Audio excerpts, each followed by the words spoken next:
Hello and welcome to my channel. And today what I thought we would do is go over a couple of machine shop procedures, the way they did it in 1934 at the Henry Ford Machine Shop and Trade School. Machine shop procedures, 1934. Back then, they didn't have Bridgeports. Bridgeport didn't come out in 1938, and it was nothing like what we have now. What they used was radial arm drills and camelback drill presses. What I thought we would do is duplicate how they used to put in precision located holes. We're gonna set this up, set our piece up in a drill press using this, using the toolmaker buttons, a square.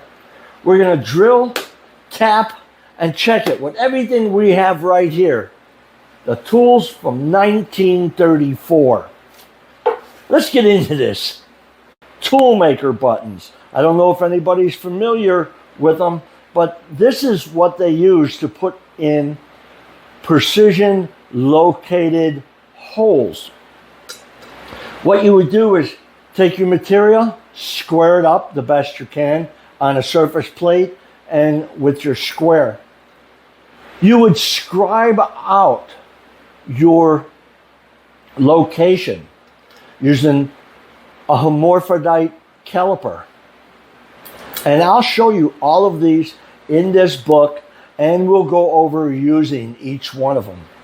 What we're going to do first is set this hermaphrodite caliper to 1.5 inches. In a hermaphrodite caliper. That's how we're going to be using it today, to scribe off 1.5 inches in 2 different directions. And that's how we're going to set it. Should say that around here somewhere. Hermaphrodite caliper. But what you have to keep in mind is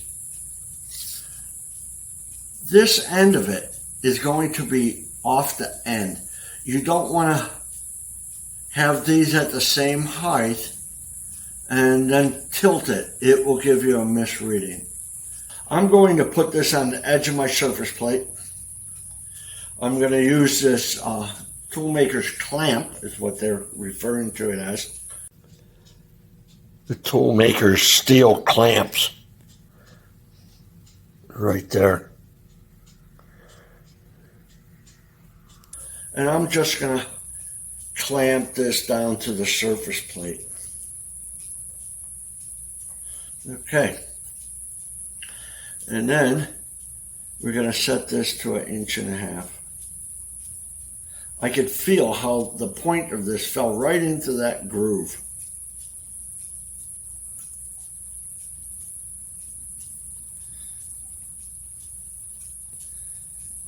Yes, I can feel it. It's set at 1.5 inches. Okay. What we're going to do now is, these are the 2 edges right there. We're going to put this here.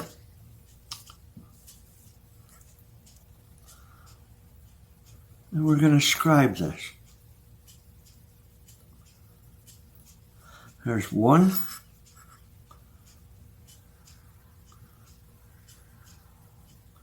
There's 2. All we have to do is eyeball this and drill and tap a 540. One of the things you have to keep in mind is the manufacturing processes back in 1934. It was a lot different than today. You were dependent on the tool room tool maker machinist, and then there was the production machinist. The techniques we're using were basically done in the tool room by the tool room machinist, not the production machinist. They would die making all those holes at that slow of a pace. This is for making fixturing, where they did multiple holes in a precision plate and then brought it out to production. Okay, I have it on the drill press. I'm going to use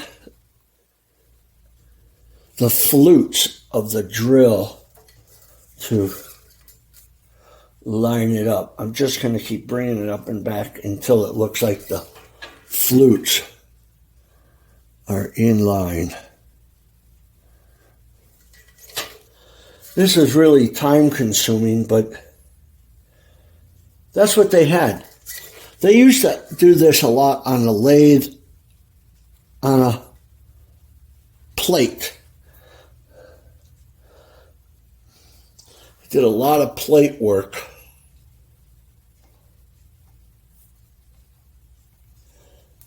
I think it's pretty close. The whole thing is, it's like you have to keep checking where the heck you are. Let's see. It looks like the flute is there. It looks like the flute is there on both sides.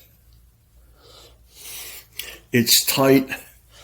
I'm going to drill it. It's going to be noisy.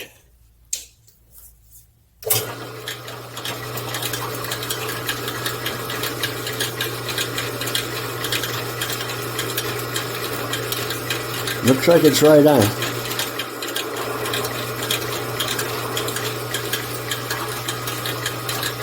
But it really doesn't matter,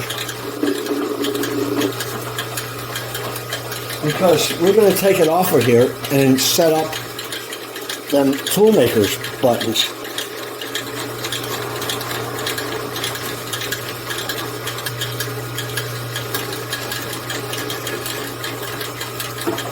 That looks like it's it.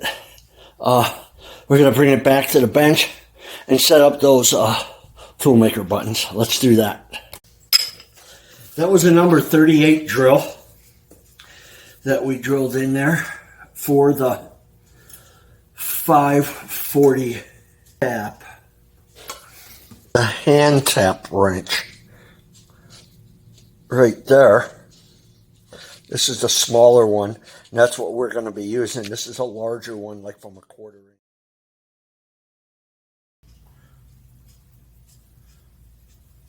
Little tapping oil.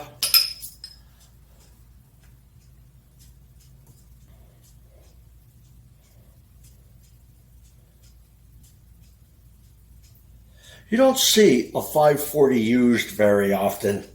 I wonder why they chose that. Okay.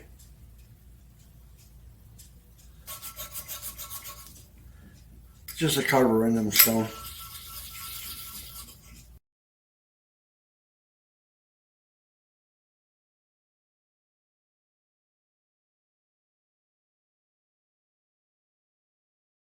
And our main tool, the tool maker's buttons.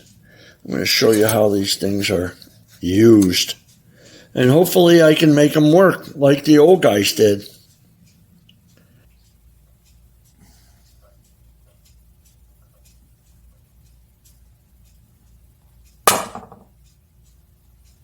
Now I can move it a little bit. I have a set of gauge blocks set at 1/300 and another 1/700. I'm going to try and place them right underneath the button and just push it down.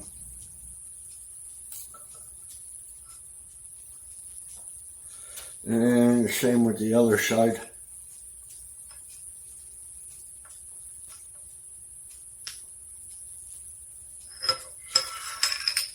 Tighten this up, and then I'll check it.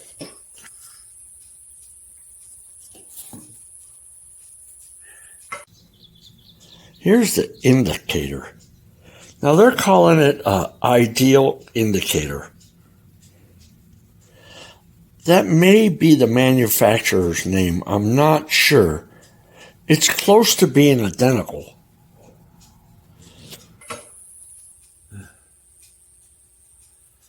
That's a 0.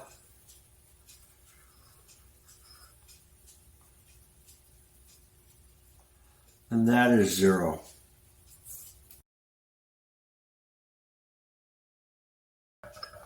This has to be 0 also. We're 2 thousandths shy. This is proving to be harder than I thought.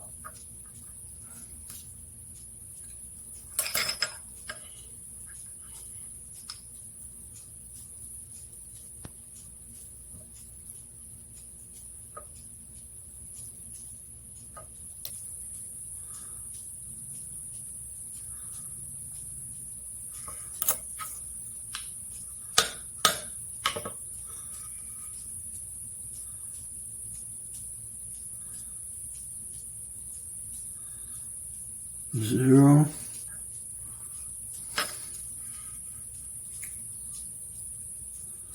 Zero.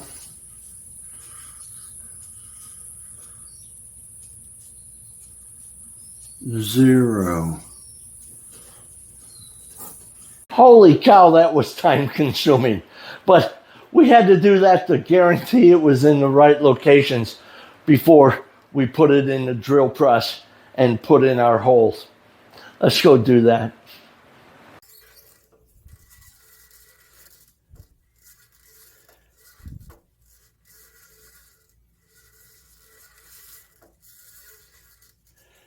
That is on 0. And we'll see if we can get it 0 all the way around.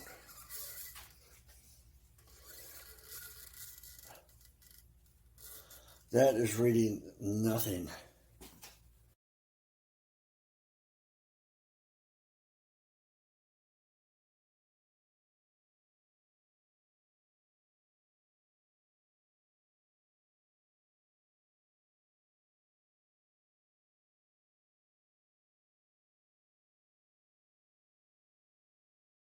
Wow, this is also time consuming. I don't know if you noticed, but as I turn the spindle, the bearings must really be bad in this drill press. As soon as I touch the drill chuck, the indicator goes off the scale. But when I let it go, it goes back to wherever the part is located. So what I have to do is turn it, let it go, turn it, let it go. But I'm pretty positive that I'll be able to get it on 0 on all 4 points. That appears to be 0 all the way around. Now I need to remove the button, stab it, ream it, and check it. Hopefully, with all that screwing around, none of that moved. This thing is super time consuming.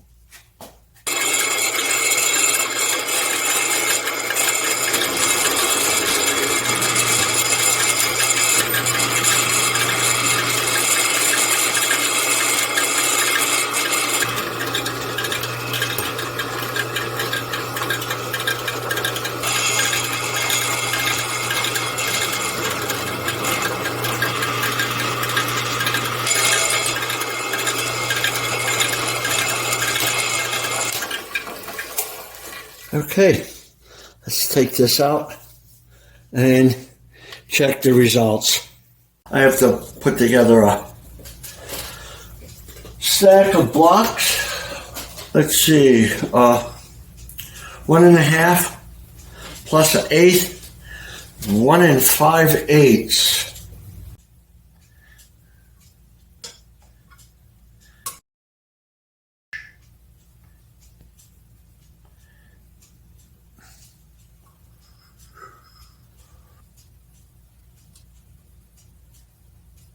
Right there, 0.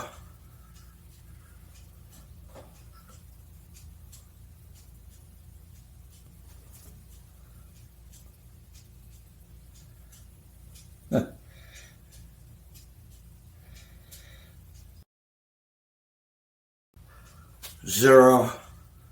Okay, we're going to use this depth mic. It's a Brown & Sharp.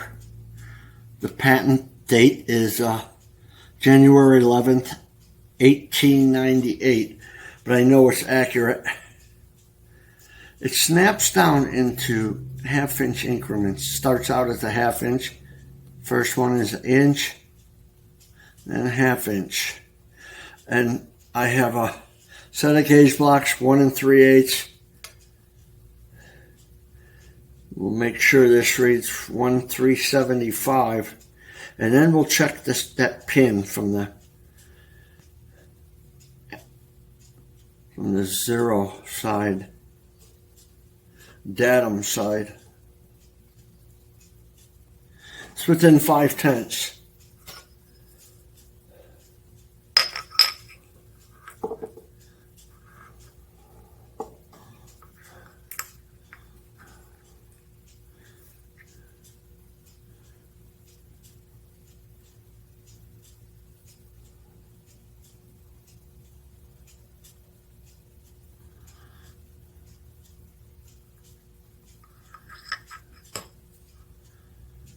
$3.75.